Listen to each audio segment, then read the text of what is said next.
ഗർഭാവസ്ഥയിൽ ഉണ്ടാകുന്ന സംശയങ്ങളും അതിനുള്ള ശരിയായ ഉത്തരങ്ങളുമാണ് നമ്മുടെ ഇന്നത്തെ ടോപ്പിക്ക്. ഈ വീഡിയോയിൽ ഒരുപാട് കാര്യങ്ങൾ പറയുന്നുണ്ട്. അതുകൊണ്ട് തന്നെ എല്ലാവരും ഈ വീഡിയോ സ്കിപ്പ് ചെയ്യാതെ മുഴുവനായിട്ട് കാണാൻ ശ്രമിക്കുക. അതിൽ ആദ്യത്തെ സംശയം പ്രഗ്നൻസി ടെസ്റ്റ് പോസിറ്റീവ് ആയിക്കഴിഞ്ഞാൽ ഉടനെ ഡോക്ടറെ കാണിക്കണോ വേണ്ടായോ എന്നുള്ളതാണ്. ഇപ്പോഴും ഓരോ സ്ഥലങ്ങളിൽ പ്രഗ്നൻസി ടെസ്റ്റ് പോസിറ്റീവ് ആയിക്കഴിഞ്ഞാൽ ഉടനെ ഹോസ്പിറ്റലിൽ പോകാൻ ഒരു മടി കാണിക്കും. ഇതിന് കാരണമായി പറയപ്പെടുന്നത് പ്രഗ്നൻസി ടെസ്റ്റ് പോസിറ്റീവ് ആയി ഉടനെ ഹോസ്പിറ്റലിൽ ഡോക്ടറിനെ കാണാൻ പോയാൽ ഡോക്ടർമാർ കുറേ മരുന്ന് തരും, അല്ലെങ്കിൽ സ്കാൻ ചെയ്യാൻ പറയും. അത് കുഞ്ഞിന് ദോഷമായി ഭവിക്കാറുണ്ട്. ഇതിൽ വല്ല വാസ്തവമുണ്ടോ? തീർച്ചയായിട്ടും ഇല്ല. കാരണം പ്രഗ്നൻസി ടെസ്റ്റ് പോസിറ്റീവ് ആയിക്കഴിഞ്ഞാൽ ഉടനെ ഒരു ഗൈനക്കോളജിസ്റ്റിനെ കാണിക്കേണ്ടത് വളരെ അത്യാവശ്യമാണ്. കാരണം ആദ്യത്തെ സമയത്ത് ഫോളിക് ആസിഡ് ടാബ്ലറ്റ് എടുക്കേണ്ടത് വളരെ അത്യാവശ്യമാണ്. കുഞ്ഞിന് വരുന്ന ഒരുപാട് വൈകല്യങ്ങളെ തടയാൻ ഈ ഫോളിക് ആസിഡ് ടാബ്ലറ്റ് സഹായിക്കുന്നു. ഫോളിക് ആസിഡ് ടാബ്ലറ്റ് പ്രഗ്നൻസിയിൽ അതിൻ്റെ ഇമ്പോർട്ടൻസ് ഞാൻ നേരത്തെ ഒരു വീഡിയോ ചെയ്തിട്ടുണ്ട്. കാണാൻ ആഗ്രഹമുണ്ടെങ്കിൽ ഒന്ന് കണ്ടു നോക്കുക. പിന്നെ അടുത്തൊരു സംശയം എന്ന് പറയുന്നത് അൾട്രാസൗണ്ട് സ്കാനിങ് ഗർഭസ്ഥ ശിശുവിന് ദോഷമോ അല്ലയോ? തീർച്ചയായിട്ടും അല്ല. കാരണം അൾട്രാസൗണ്ട് സ്കാൻ എന്ന് പറയുന്നത് റേസ് അല്ല. അത് ശരിക്കും സൗണ്ടിൻ്റെ നമുക്ക് കേൾക്കാൻ പറ്റാത്ത ഒരു ഡെസിബിളിലേക്ക് പോയിട്ട് അതിനെ ഒരു പ്രോബ് വഴി കടത്തിവിട്ട് അതിൽ നിന്നും കുഞ്ഞിൻ്റെ റിഫ്ലക്ഷൻ കിട്ടുന്നതിൻ്റെ ഇലക്ട്രിക്കൽ ഫോം അല്ലെങ്കിൽ ഗ്രാഫിക്കൽ റെപ്രസെൻറ്റേഷനാണ്. അതുകൊണ്ട് തീർച്ചയായിട്ടും അൾട്രാസൗണ്ട് സ്കാനിങ് സേഫ് ആണ്. ഇനിയും സ്കാൻ ആദ്യമേ ചെയ്യേണ്ടതിൻ്റെ ആവശ്യം എന്താണെന്ന് പറയാം. പ്രഗ്നൻസി ടെസ്റ്റ് പോസിറ്റീവ് ആയാൽ ഗർഭധാരണം യൂട്രസിൻ്റെ അകത്ത് തന്നെ നടക്കണമെന്നില്ല. അത് ട്യൂബിലും ആകാൻ ചാൻസ് ഉണ്ട്. സ്കാൻ ചെയ്ത് ആദ്യമേ അത് കണ്ടുപിടിച്ചാൽ നമുക്ക് ആ പെൺകുട്ടിയെ രക്ഷപ്പെടുത്താൻ പറ്റും. മറിച്ച് സ്കാൻ ചെയ്ത് അത് അറിഞ്ഞില്ലെങ്കിൽ 6-7 ആഴ്ചകളാകുമ്പോഴത്തേക്ക് ട്യൂബ് പൊട്ടിപ്പോകാൻ സാധ്യതയുണ്ട്. അപ്പോഴത്തേക്ക് അമിതമായി ബ്ലീഡിംഗ് ആകും. അത് ഒരു എമർജൻസി സിറ്റുവേഷനാണ്. അപ്പോൾ അങ്ങനെ സംഭവിക്കാതിരിക്കാൻ വേണ്ടിയാണ് ആദ്യത്തെ സ്കാൻ ചെയ്യണമെന്ന് പറയുന്നത്. പിന്നെ ഇതിൽ ഒരു കാര്യം കൂടി പറയാനുള്ളത് എന്താണെന്ന് വെച്ചാൽ പ്രഗ്നന്റ് ലേഡീസിന് ആദ്യത്തെ ആഴ്ചകളിൽ അമിതമായി വയറുവേദന ഉണ്ടാകുകയാണെങ്കിൽ ഉടനെ ഒരു ഗൈനക്കോളജിസ്റ്റിനെ കാണിക്കേണ്ടത് അത്യാവശ്യമാണ്. കാരണം ഇത് ട്യൂബൽ പ്രഗ്നൻസിയുടെ സൈൻ ആൻഡ് സിംറ്റം ആകാൻ സാധ്യത ഉണ്ട്. അടുത്ത ഒരു സംശയം എന്ന് പറയുന്നത് പ്രഗ്നൻസിയിൽ എന്ത് തരം ഭക്ഷണം കഴിക്കാം, എന്ത് കഴിക്കരുത്, വെയിറ്റ് കൂടണോ എന്നൊക്കെ ഉള്ളതാണ്. തീർച്ചയായിട്ടും അവർക്ക് വെയിറ്റ് കൂടണം. ഫുൾ ടേൺ പ്രഗ്നൻ്റ് ആകുമ്പോഴത്തേക്ക് 12-13 കിലോ എങ്കിലും അവർക്ക് കൂടിയിരിക്കണം. പിന്നെ അടുത്ത ഒരു സംശയം എന്ന് പറഞ്ഞാൽ പ്രഗ്നൻ്റ് ലേഡീസിന് 3 ടൈം മീലാണോ കൊടുക്കേണ്ടത് എന്നുള്ളതാണ്. ഒരിക്കലും അല്ല. അവർ കുറേശ്ശെയായി 5-6 ടൈം മീലാക്കി വേണം അവരുടെ ഭക്ഷണം കഴിക്കാനായിട്ട്. രാവിലെ ബ്രേക്ക്ഫാസ്റ്റ് കഴിച്ചു കഴിഞ്ഞാൽ പിന്നെ 11 മണിയൊക്കെ ആകുമ്പോഴത്തേക്ക് ഒരു ഹെൽത്തി ആയിട്ടുള്ള സ്നാക്ക് കൊടുക്കാവുന്നതാണ്. പിന്നെ ലഞ്ച് ഉച്ചയ്ക്ക് കൊടുക്കാവുന്നതാണ്. അതിൽ നോൺ വെജും പ്രോട്ടീൻ ഐറ്റംസും ഉൾപ്പെടുത്താവുന്നതാണ്. പിന്നെ 4 മണിയാകുമ്പോഴത്തേക്ക് ഒരു ഹെൽത്തി സ്നാക്ക് അല്ലെങ്കിൽ ജ്യൂസ് ഒക്കെ കഴിക്കാവുന്നതാണ്. പിന്നെ 7 മണിക്ക് ഡിന്നർ കഴിക്കാവുന്നതാണ്. പിന്നെ ഒരു 9 മണിയൊക്കെ ആകുമ്പോഴത്തേക്ക് ഒരു ഫ്രൂട്ട് സലാഡോ വെജിറ്റബിൾ സലാഡോ ഒക്കെ കഴിക്കാവുന്നതാണ്. ഗർഭിണികൾക്ക് രാത്രിയിൽ ഒരിക്കലും ഹെവി മീൽ പാടില്ല. അത് പ്രത്യേകം ശ്രദ്ധിച്ചിരിക്കണം. ഇനിയും അടുത്ത ഒരു സംശയം എന്ന് പറയുന്നത് പപ്പായ കഴിക്കാമോ, പൈനാപ്പിൾ കഴിക്കാമോ എന്നൊക്കെ ഉള്ളതാണ്. പപ്പായയിലും പൈനാപ്പിളിലും ഒക്കെ ചെറിയ തോതിൽ ഗർഭപാത്രത്തിനെ ചുരുക്കുന്ന ഒരു എൻസൈം ഉണ്ട്. അതുകൊണ്ടാണ് അത് കഴിക്കാൻ പാടില്ല എന്ന് പറയുന്നത്. പഴുത്ത പപ്പായ ആണെങ്കിൽ ആ ഒരു എൻസൈം ഇല്ലാണ്ടാകും. എന്നാലും നിങ്ങൾ കാണിക്കുന്ന ഡോക്ടറോട് ഒന്ന് ചോദിച്ചിട്ട് കുറച്ച് ക്വാണ്ടിറ്റിയിൽ മാത്രം പപ്പായയും പൈനാപ്പിളും അത്യാവശ്യം ആണെങ്കിൽ മാത്രം കഴിക്കുക.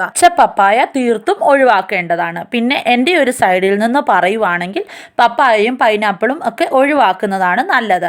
നമ്മൾ എന്തിനാ വെറുതെ റിസ്ക് എടുക്കുന്നത്? പിന്നെ സ്ഥിരമായിട്ട് കേൾക്കുന്ന വേറൊരു കാര്യം എന്താണെന്ന് പറഞ്ഞാൽ കുങ്കുമപ്പൂ ഇട്ട് പാൽ കുടിച്ചാൽ ജനിക്കാൻ പോകുന്ന കുഞ്ഞ് വെളുത്തിരിക്കും എന്ന് പറയുന്നത്. ഇതിൽ വല്ല വാസ്തവമുണ്ടോ? ഇതിൽ ഒരു വാസ്തവുമില്ല. ഇതെല്ലാം കുഞ്ഞിന് പേരൻസിൻ്റെ ജീനിൻ്റെ കാരണമാണ് കിട്ടുന്നത്. അത് ആ ഭ്രൂണം രൂപപ്പെട്ട ടൈമിലെ ഫിക്സ് ചെയ്തേക്കുന്ന കാര്യമാണ്. അതുകൊണ്ട് തന്നെ സാഫ്രോൺ ഇട്ട പാല് കുടിച്ചത് കൊണ്ട് കുഞ്ഞ് വെളുക്കണമെന്നില്ല. പിന്നെ സാഫ്രോൺ ഇട്ട പാല് പ്രഗ്നൻസിയിൽ കുടിച്ചാൽ വേറെ ഒരുപാട് ഗുണങ്ങൾ ഇതിനുണ്ട്. അതെന്താണെന്ന് ഞാൻ ഇനിയും പറയാം. പ്രഗ്നൻസിയിൽ ഹോർമോൺസിൻ്റെ വ്യതിയാനം കാരണം ഡിപ്രഷൻ ഉണ്ടാകാൻ സാധ്യതയുണ്ട്. അതുകൊണ്ട് തന്നെ കുങ്കുമപ്പൂ ഇട്ട പാൽ കുടിച്ചാൽ ആ ഡിപ്രഷനെ ഒരു പരിധിവരെ കുറയ്ക്കാൻ ഇത് സഹായിക്കും.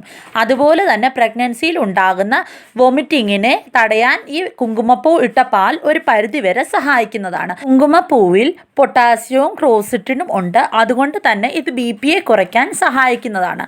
അതുപോലെ ഡൈജഷനും കുങ്കുമപ്പൂ ഇട്ട പാൽ കുടിക്കുന്നത് നല്ലതാണ്. പക്ഷേ ഒരു പരിധിയിൽ കൂടുതൽ കുങ്കുമപ്പൂ ഇട്ട പാൽ അല്ലെങ്കിൽ കുങ്കുമപ്പൂ നമ്മുടെ ശരീരത്തിൽ പ്രഗ്നൻസിയിൽ ചെന്ന് കഴിഞ്ഞാൽ അത് കോൺട്രാക്ഷനെ കൂട്ടി പ്രീമെച്വർ ഡെലിവറിക്ക് സാധ്യത കൂട്ടുന്ന ഒരു കാര്യമാണ്. ഇനിയും അടുത്ത ഒരു കാര്യം എന്ന് പറയുന്നത് വെള്ളം കുടിക്കുന്നതിൻ്റെ ബേസിസിലാണ്. ചിലവർ പറയുന്നത് കേട്ടിട്ടുണ്ട്, പ്രഗ്നൻസിയിലും ഡെലിവറി കഴിഞ്ഞും അമിതമായി വെള്ളം കുടിച്ചാൽ വയറ് ചാടും എന്നൊക്കെ. പക്ഷേ അത് ഒരു തെറ്റായ ധാരണയാണ്. ഒരു പ്രഗ്നന്റ് ലേഡി മിനിമം 4 തൊട്ട് 5 ലിറ്റർ വെള്ളമെങ്കിലും കുടിച്ചിരിക്കണം. കാരണം അവർക്ക് ആ സമയത്ത് യൂറിനറി ട്രാക്ട് ഇൻഫെക്ഷൻ വരാനുള്ള സാധ്യത കൂടുതലാണ്. അതുകൊണ്ട് തന്നെ വെള്ളം കുടിക്കേണ്ടതും അത്യാവശ്യമാണ്. അതുപോലെ ഡെലിവറി കഴിഞ്ഞിട്ടും വെള്ളം കുടിക്കേണ്ടത് വളരെ അത്യാവശ്യമാണ്. അതിൻ്റെ ഇമ്പോർട്ടൻസിനെ പറ്റി ഞാൻ വേറെ ഒരു വീഡിയോയിൽ പറയാം. ഇനിയും അടുത്ത ഒരു സംശയം എന്ന് പറഞ്ഞാൽ കോഫി അല്ലെങ്കിൽ ചായ അമിതമായി കുടിച്ചാൽ ഗർഭസ്ഥ ശിശുവിന് അത് ഹാനികരമോ അല്ലയോ എന്നുള്ളത്. അത് ഒരു പരിധി വരെ ശരിയാണ്. കാരണം കോഫിയിലുള്ള കഫൈൻ നമ്മുടെ രക്തനാളികൾ ചുരുക്കും. അതുകൊണ്ട് തന്നെ ഒരുപാട് കോഫി കുടിക്കുന്ന ഒരു പ്രഗ്നന്റ് ലേഡി ആണെങ്കിൽ കുഞ്ഞിലോട്ടുള്ള രക്തനാളി ചുരുങ്ങും. അപ്പോൾ കുഞ്ഞിൻ്റെ വളർച്ചയെ അത് ദോഷമായി ബാധിക്കാൻ സാധ്യതയുണ്ട്. അതുകൊണ്ടാണ് പ്രഗ്നന്റ് ലേഡീസ് ഒരുപാട് ചായയോ കാപ്പിയോ കുടിക്കാൻ പാടില്ല എന്ന് പറയുന്നത്. എന്ന് കരുതി ഒരു ദിവസത്തിൽ 1-2 കപ്പ് കാപ്പിയോ ചായയോ കുടിച്ചെന്ന് കരുതി ഒരു പ്രോബ്ലവുമില്ല. എന്നാൽ BP ഒക്കെ ഉള്ള ആൾക്കാരാണെങ്കിൽ കോഫി പൂർണ്ണമായിട്ട് ഒഴിവാക്കുന്നതാണ് നല്ലത്. ഇനിയും അടുത്തതായിട്ട് കേട്ടിട്ടുള്ള ഒരു കാര്യമാണ് വയറിൻ്റെ വലിപ്പം വെച്ച് കുഞ്ഞുങ്ങൾ ആണാണോ പെണ്ണാണോ എന്ന് തീരുമാനിക്കുന്നത്.